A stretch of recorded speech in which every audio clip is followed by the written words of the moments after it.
राधे कृष्ण आप सभी को। आज हम सुनेंगे उत्पन्ना एकादशी की व्रत कथा। सूत जी कहने लगे, हे ऋषियों, इस व्रत का वृतांत और उत्पत्ति प्राचीन काल में भगवान कृष्ण ने अपने परम भक्त युधिष्ठिर से कही थी। वही मैं तुमसे कहता हूँ। एक समय युधिष्ठिर ने भगवान से पूछा था कि एकादशी व्रत किस विधि से किया जाता है और उसका क्या फल प्राप्त होता है। उपवास के दिन जो क्रिया की जाती है, आप कृपा करके मुझसे कहिए। यह वचन सुनकर श्री कृष्ण कहने लगे, हे युधिष्ठिर, मैं तुमसे एकादशी के व्रत का महात्म्य कहता हूँ, तुम ध्यानपूर्वक सुनो। सर्वप्रथम हेमंत ऋतु में मार्गशीर्ष कृष्ण एकादशी से इस व्रत को प्रारंभ किया जाता है। दशमी को सायंकाल भोजन के बाद अच्छी प्रकार से दातून करें ताकि अन्न का अंश मुंह में न रह जाए। रात्रि को भोजन कदापि ना करें, ना अधिक बोलें।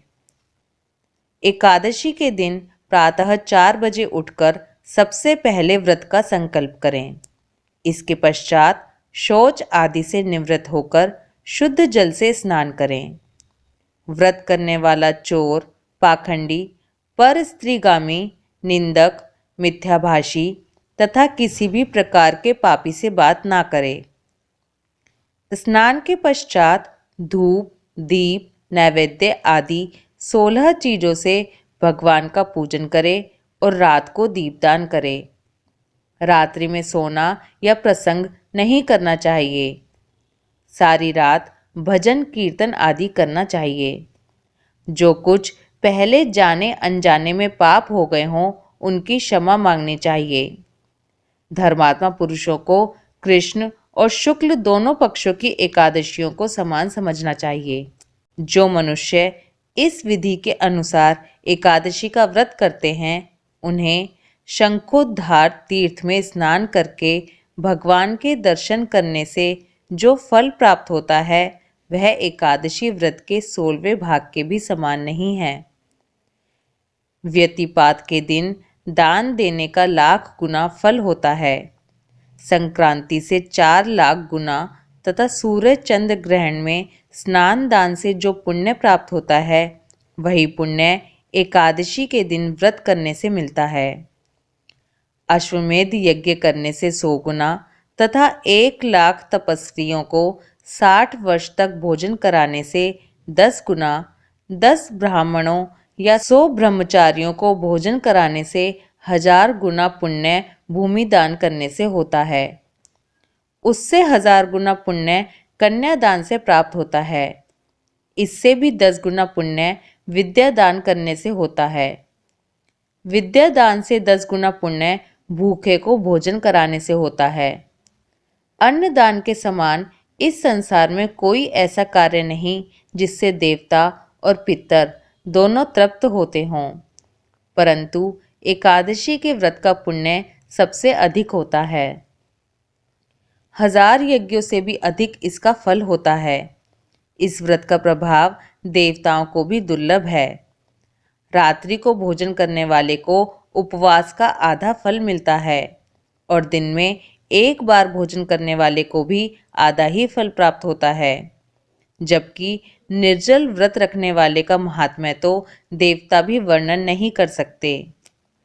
युधिष्ठिर कहने लगे कि हे भगवान, आपने हजारों यज्ञ और लाख गोदान को भी एकादशी व्रत के बराबर नहीं बताया, सो यह तिथि सब तिथियों से उत्तम कैसे हुई? कृपा करके बताइए।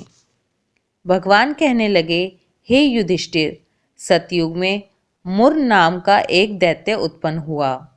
वह बड़ा बलवान और भयानक था।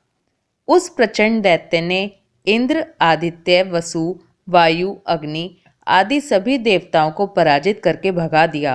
तब इंद्र सहित सभी देवताओं ने भयभीत होकर भगवान शिव से सारा वृतांत कहा और बोले, हे कैलाशपति, मुर दैत्य से भयभीत होकर सब देवता मृत्यु लोक में फिर रहे हैं। तब भगवान शिव ने कहा, हे देवताओं, तीनों लोकों के स्वामी, भक्तों के दुखों का नाश करने वाले भगवान विष्णु की शरण में जाओ, वे ही तुम्हारे दुखों को दूर कर सकते हैं। शिव जी के ऐसे वचन सुनकर सभी देवता क्षीर सागर में पहुंचे। वहां भगवान को शयन करते देख हाथ जोड़कर उनकी स्तुति करने लगे कि हे देवताओं द्वारा स्तुति करने योग्य प्रभु, आपको बारंबार नमस्कार है। देवताओं की रक्षा करने वाले मधुसूदन, आपको नमस्कार है। आप हमारी रक्षा करें। दैत्यों से भयभीत होकर हम सब आपकी शरण में आए हैं। आप इस संसार के कर्ता, माता पिता, उत्पत्ति और पालनकर्ता और संहार करने वाले हैं।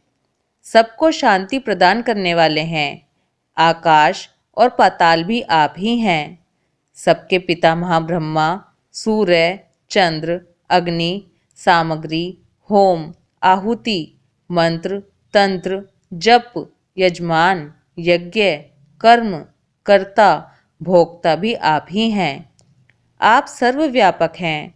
आपके सिवा तीनों लोकों में चर तथा अचर कुछ भी नहीं है। हे भगवान, दैत्यों ने हमको जीतकर स्वर्ग से भ्रष्ट कर दिया है और हम सब देवता इधर उधर भागे भागे फिर रहे हैं। आप उन दैत्यों से हम सबकी रक्षा करें। इंद्र के ऐसे वचन सुनकर भगवान विष्णु कहने लगे कि हे इंद्र, ऐसा मायावी दैत्य कौन है जिसने सब देवताओं को जीत लिया है? उसका नाम क्या है? उसमें कितना बल है और किसके आश्रय में है तथा उसका स्थान कहाँ है? यह सब मुझसे कहो। भगवान के ऐसे वचन सुनकर इंद्र बोले, हे भगवान, प्राचीन समय में एक नाड़ी जंग नामक राक्षस थे। उसके महापराक्रमी और लोक विख्यात मुर नाम का एक पुत्र हुआ। उसकी चंद्रावती नाम की नगरी है। उसी ने सब देवताओं को स्वर्ग से निकालकर वहां अपना अधिकार जमा लिया है।